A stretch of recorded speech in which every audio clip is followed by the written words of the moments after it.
Good morning, guys. Trusted American salary-based mortgage consultants want to help you get into a better interest rate and lower your monthly payments. How does that sound? Go to trustedamerican.com to see how much they can save you today. Hello and welcome in. Please do not leave your luggage unattended on the station.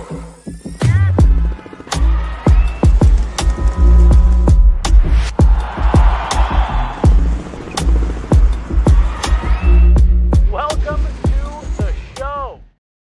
Sports. How you guys doing on this Monday, December 9th, 2024? Smack dab in the middle of the holiday season. It's the most difficult time of the year. Are you feeling all right? Are you feeling run down? Are you feeling energized? Keep it going, guys. Only, 3-4 more weeks of Christmas music, Christmas shopping. Although I do my Christmas shopping on Christmas Eve.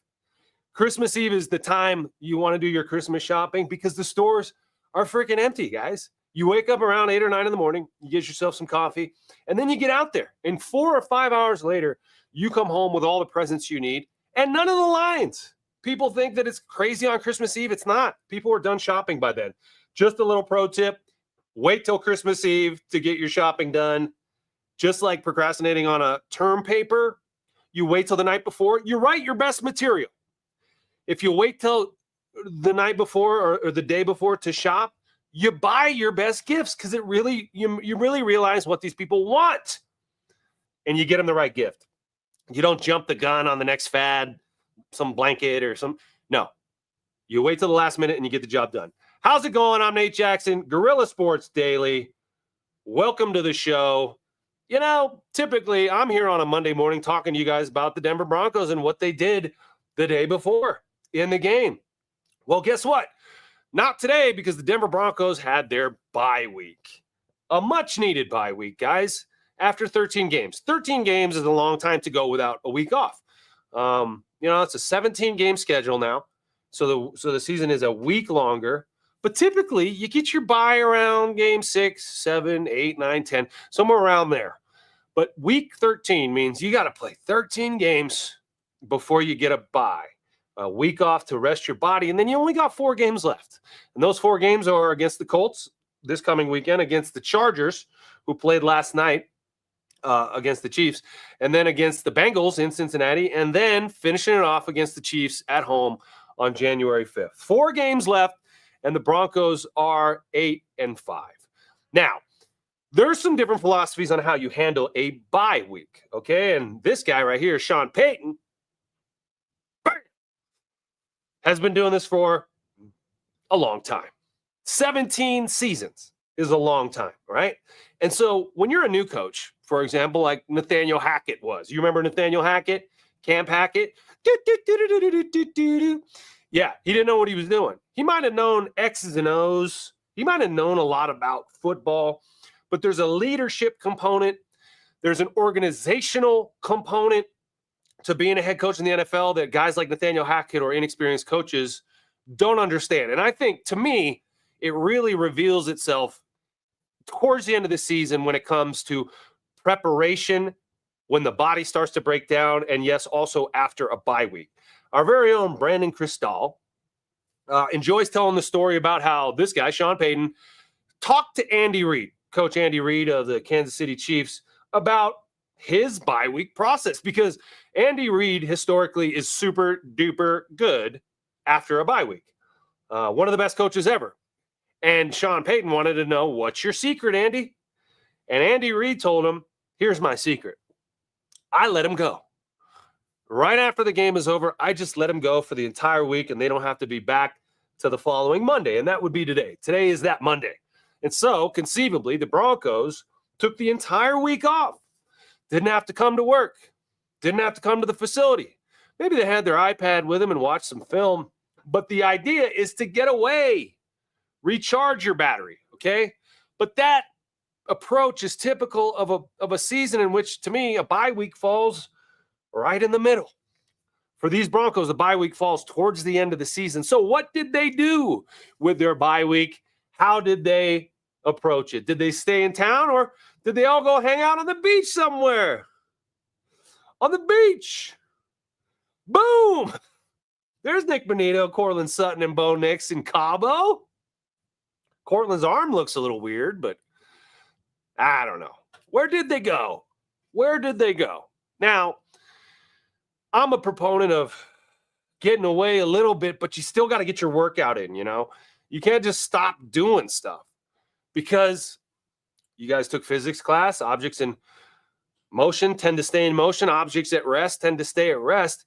And guys who are in the middle of a season, towards the end of the season, even though they're in pain, even though they're hurting, it's the momentum of the season that keeps you going and that routine that keeps you getting ready for the next game. So the Denver Broncos stopped that routine. And I guarantee you everybody did something different.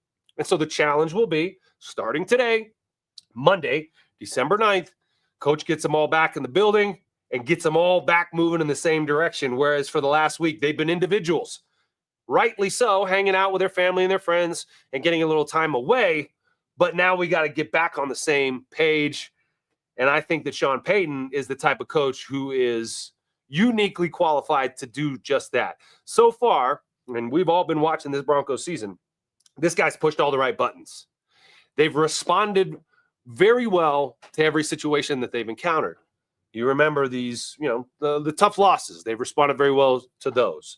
The games they needed to win, they've won those. The division rival games, they've won those. The thorn in the side games, the teams that always get to them. Well, they beat those. They beat the Raiders, right? In Vegas for the first time in a long, long time. So the Broncos are looking pretty good, and I think they're going to respond well. But there's 4 more games to go, and the playoffs are not determined yet. The AFC playoff picture, which you see right here, bam! Bam! That's not just the AFC playoff picture. That's the entire NFL, okay? But we're going to focus on the AFC. Now, obviously, those Chiefs are in first place right now, and, barring some monumental collapse, the Chiefs are going to finish with the first round bye. Now, there's 7 teams in the AFC that make the playoffs and 7 teams in the NFC. It used to be 6 and 6, and 2 teams would get the bye. I was on a team in 2005 that got the bye as the second seed. We were 13-3. We got the first round bye, but that no longer exists for the number 2 seed. In fact, in this one, you see the number 2 seed right now is the Buffalo Bills. Now, the Buffalo Bills lost yesterday, didn't they? They're 10-3 now. So any idea that the Bills were going to hawk the Chiefs because they did beat them head-to-head? They handed the Chiefs their only loss of the season, guys. The Chiefs lost to the Bills. The Chiefs don't want to see the Bills, but the Chiefs keep finding a way to win. The Bills lost yesterday to the Rams, 44-22. One of those barn burner games that we don't see a lot in the NFL anymore. And it was pretty cool to see those teams going head-to-head. Josh Allen, incredible game. The Rams, Matt Stafford. Anyway, the Bills right now are the number 2 seed. So if the playoffs were to start today, the Broncos would go on the road and play the Buffalo Bills today. The Steelers would host the Chargers. Okay, the Chargers and the Broncos now have the exact same record, both 8-5. 8-5. And the Broncos still play the Chargers. So I would be very surprised if they end up with the same record. Now, if the Broncos go to LA and beat the Chargers, and both the Broncos and the Chargers end up with the same record, then you got some math to do to figure out who's going to be the 6th seed and who's going to be the 7th seed. But also, the Baltimore Ravens are also 8-5 right now with 4 games left. And so the playoff picture is not at all fully formed. As of now, the Ravens would go play the Houston Texans, also 8-5 in the opening round of the playoffs. You remember, if you win your division, you host the playoff game. It's always been that way. 4 divisions in each conference. One of them gets the bye. So 3 teams in each conference host a first-round playoff match against the other 3 wildcard teams. Among those, the Broncos are now listed. Now, these last 4 games could shift to a point where the Broncos don't go on the road to play the Buffalo Bills. They instead play the Pittsburgh Steelers. Wouldn't that be cool to go head-to-head with Mr. Unlimited? That's right. That would be a huge story, and I think it would be very satisfying for everyone involved. Say what you want about Russell Wilson's time here. He is balling in Pittsburgh, and it's something that I don't know. How do you guys feel about Russell Wilson playing well in Pittsburgh? Who does that reflect? I mean, does that reflect poorly on Sean Payton? Does it actually reflect poorly on Russ that he couldn't figure out how to play better here and that he's finally playing like we know he can?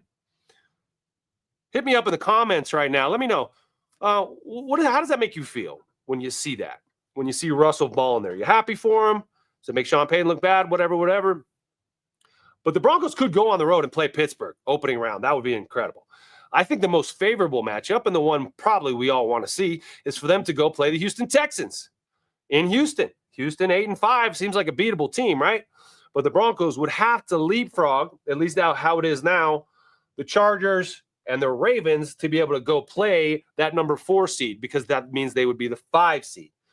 So a lot of implications left to go here, 4 games, and you can't look too far into the future. That's what Sean Payton is tasked with doing, keeping them focused on the now. And the now is they got to go play. No, they don't have to go. They have to stay here and play the Indianapolis Colts.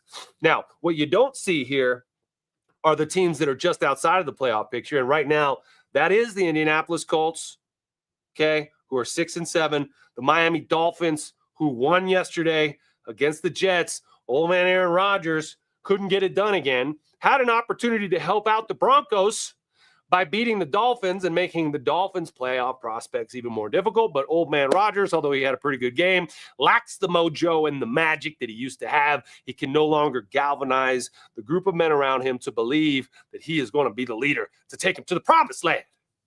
I don't know if you guys saw, Aaron Rodgers has a new Netflix special coming out. It's called Enigma. Man, is that cringy? Especially when you're losing, man. I mean, somebody convinced him to do it. They sat in on him doing all these ayahuasca sessions and crying and, you know, getting fanned with like grape leaves, naked in a mud hut with like ghee butter rubbed all over him. I don't know what was going on. I think he thought that was going to be a nice buildup and would get released at the time that he was on a playoff run. Well, they're 3-10 now, so Enigma looks pretty stupid. But I digress. We're talking about the Broncos and their playoff chances. The Miami Dolphins did beat the Jets yesterday to stay in the hunt. So they're 6-7. The Colts are 6-7. And then really kind of on the outside, far outside, but still alive, are the Cincinnati Bengals, who are 4-8. Those 3 teams, the Colts, the Dolphins, the Bengals, still in the hunt. Everyone else is out of it, okay? And I think with 2 more wins, the Broncos are in. Okay, but it starts this week against the Indianapolis Colts, who are coming into Empower Field, and they know that their season is on the line here. So you got to treat this game like a playoff game, and the Broncos sure will, I think, because Sean Payton is pushing all the right buttons. Pretty exciting to see that, you know, because, look, I was at the game on Monday when they beat the Browns. It was an exciting game. It was one of the more exciting games we've seen at home the Broncos play in years. I tweeted something after that game. I said the Broncos can win the Super Bowl. Yeah, I said it. The Broncos need to start talking about that being the end point of this season, beating everybody. And here's why I said that. Do I think they have the best team in the NFL right now? I do not. Do I think they have a team without any holes in it? Not necessarily. Do I think they're clicking on all cylinders? I don't. So what would cause me to make a statement like that? The Broncos can win the Super Bowl. Well, assuming they make the playoffs, which I believe they will, once you're into the playoffs, guys, it's anybody's ball game. And the team that ends up winning the Super Bowl is the team that simply finds a way to win. It's not about the team who runs the football better or who wins the turnover battle or who has the best QBR from the quarterback or none of that crap matters. What matters is that the Broncos find a way to win as a team, which they've been doing. And the reason why I tweeted that out after the game on Monday was because they found a way to win as a team.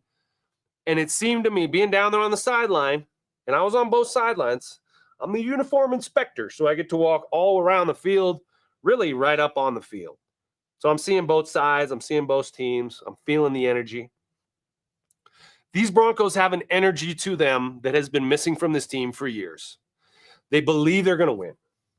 Once you believe you're going to win and you play complementary football, the offense picking up the defense picking up the offense, sky's the limit. And any game that is put in front of you, no matter who the opponent is, you feel like you will find a way to get it done. Even though the Broncos' running game maybe isn't as good as they want it to be, okay? Or the passing game isn't quite as efficient. Or they gave up too many yards to the Browns. Or Bo Nix threw a couple interceptions.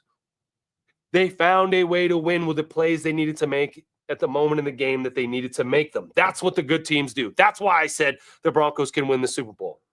I think if they continue on this trajectory, they're going to hit the playoffs clicking.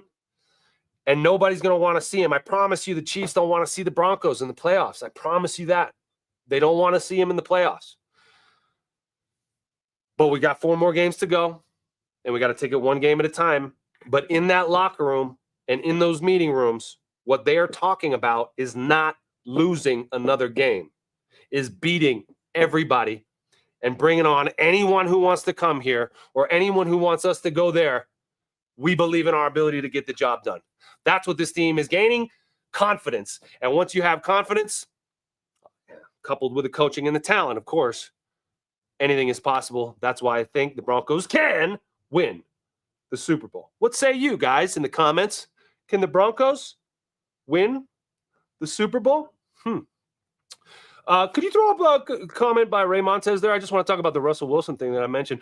Russell Wilson playing well tells me Mike Tomlin is a damn good coach, far ahead of Peyton. Interesting. Mike Tomlin is a damn good coach. I'd say he's one of the top 3-5 coaches in the NFL, but I think Sean Payton's there too. They just do it differently. They come at the game differently. You know, it just shows you when you're a coach, your why or your how we're going to beat this team, it can be different, and you can still result in a win and success. You know, they're both Super Bowl winning coaches. I think to dismiss Sean Payton as a bad coach, I think is a bridge too far. But complimenting Mike Tomlin and the job he's done with Russell Wilson, getting him to come back down to earth. You know, I imagine Russell Wilson is not pulling up to work in a monster truck and having a photojournalist get out first and take pictures of him walking into the facility with his own jersey on. He did that here, guys. Do we remember that? He had his own team of Russell Wilson people in the facility. I don't think that's happening in Pittsburgh. He had his own office on the second floor with the coaches. I don't think that's probably happening in Pittsburgh. There's a lot of things happened here that probably don't happen there. But again, to your point, Ray, it's Mike Tomlin's influence, I think, that's helped him understand which of those things to let go. And Sean Payton kind of inherited Russell. Nathaniel Hackett really, I think, was the worst thing that happened to Russell Wilson. When Nathaniel Hackett was standing up there at the podium and introduced Russell Wilson as the quarterback, it was like he was a 12-year-old girl meeting Taylor Swift for the first time. Oh my God, you guys, Russell Wilson's here, and his wife, Sarah's here too. Oh my God, I'm such a fan of your music, Sarah. Anyway, I'm your coach, Nathaniel Hackett. Oh, I'm so excited to win so many football games here, guys. Are we all excited? Yeah. That was Nathaniel Hackett, all right? He was a cheerleader. Sean Payton is not a cheerleader, and he's got his team playing very well. Mike Tomlin, one of the best of all time to ever do it. There's no one who knows his players and can get the most out of his players better than Mike Tomlin. He also has a track record of once those players, if he has a problem child player who's starting to become a little bit too much, he lets them go. Antonio Brown, Le'Veon Bell, Chase Claypool, all these guys who are very talented skill position players eventually were shown the door in Pittsburgh. And right now they got a guy, George Pickens, who's kind of going down that track. But I digress. This isn't about the Pittsburgh Steelers. It's about Denver Broncos. Hey, put my comment up. The Superfly. Love you. Love you too, Superfly. Thanks for joining us here on Guerilla Sports Daily. We're talking Broncos playoff hopes, and right now, looking pretty hopeful. Like I said, I think the Broncos can win the Super Bowl. They already almost beat the Chiefs. The Bills just went down to the Rams. Who's unbeatable? Who is unbeatable in this group? Now, the Chiefs seem to keep getting lucky. You saw that not lucky. There's not a lot of luck, you know. Do they have the refs in their pocket? Yeah, sure. Does Roger Goodell want to sit next to Taylor Swift in the suite at the Super Bowl? Sure. He wants to shake it off.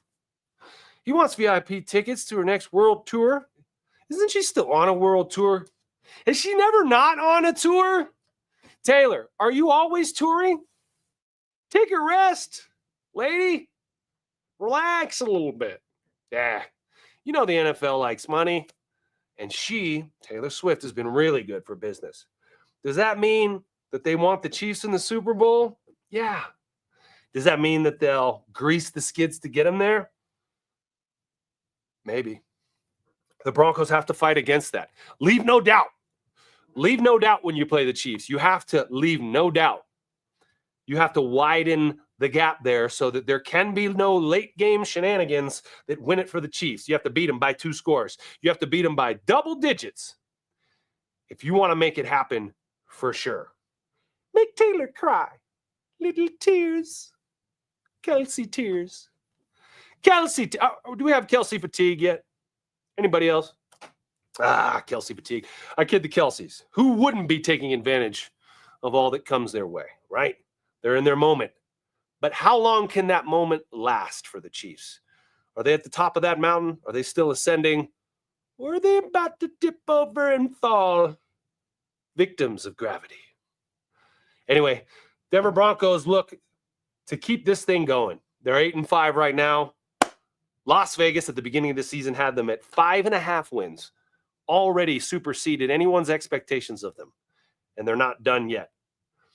What they have to kind of not allow themselves to do is to start hearing everybody talking nice about them and to start thinking that they have arrived or that they have achieved their goal of proving everyone wrong. The CU Buffs fell into that trap of thinking that they had done it, that they'd done it. They were 8-2, telling everyone to shut up, producing the receipts, because they'd exceeded the expectations of the previous season, and all the haters, the people who didn't think they were going to be very good, they finally shut them up. But this was before the season was even over. In fact, their biggest game lay ahead of them. And they pooped in the bed against Kansas. And this is going to be a learning experience for all the players at CU who are returning next year. And for Coach Prime, I mean, as hard as he tried to get them to focus on the task at hand, they got enamored with all the crap that everyone was saying about them. All the receipt keepers tweeting receipts at people who didn't believe. The Broncos cannot focus on any of that. They got to stay steel trap minded when it comes to their focus on what they got to do. Don't read your newspaper clippings. Don't start smelling your own butt. Stay focused. And I think that Sean Payton has the perspective, and Bo Nix, even though he's a young quarterback, has that perspective to stay focused on the task at hand, which is the Indianapolis Colts. And that's it. All the stuff I just talked about, the Broncos should not be talking about that at all in that building. It's about how to beat the Colts and a team that has playoff implications of their own on the line. We'll be talking about this all week.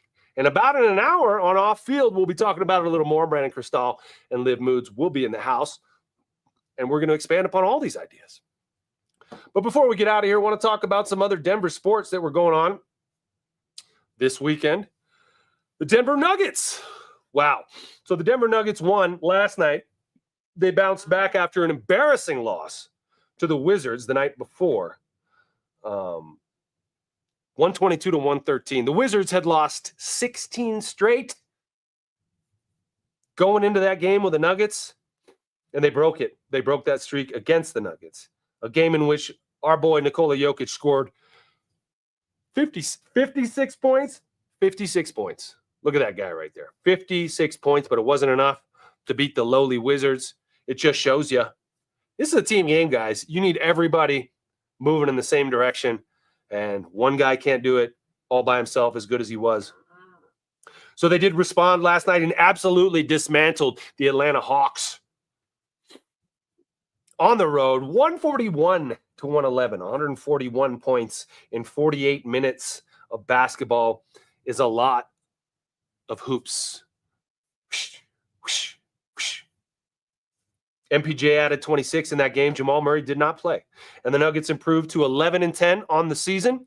Now make their way back home to Colorado. They'll get a few days off and won't play again until Friday at Ball Arena against the Clippers. And how about the Avalanche, huh? How about those Avs? Winning 4-0 on the road over the New Jersey Devils in what was considered by some around these parts as perhaps the Avs' best, most complete game of the season thus far. Kind of just clicking on all cylinders defensively and spreading the puck around, everybody getting involved and dominating. The New Jersey Devils on the road. The Avs improved to 16-13 on the season and take on the Penguins in Pittsburgh on Tuesday. That will be tomorrow. All right, one more story before we get out of here, and it's the biggest sports story of the day. This one's going to make you feel, well, like you should have gotten into baseball. Juan Soto, slugger Juan Soto, there he is, signs with a New York Mets. Not a Yankee, he's a Met. 15 years. Are you ready for this? $765 million. $765 million over 15 years. You do the math, that equates to about $51 million every year for the next 15 years. Last year, the Mets finished 89-72. Pretty darn good season for the Mets. And they will now welcome Juan Soto for the next 15 years and $765 million in the largest sports market in the country. Wow. What would you do with $765 million? What would you do with 700? What would you do with 50 million? What would you do with $1 million? Well, Juan Soto is going to get to answer all those questions and more. He just becomes the richest. Well, the contract is the richest contract in the history of sports, guys. If you're keeping track, that's $750 million. I see a billionaire in his future. Mine? We'll see. That's it for us on Guerilla Sports Daily. I'm Nate Jackson. See you guys next time. Bye now.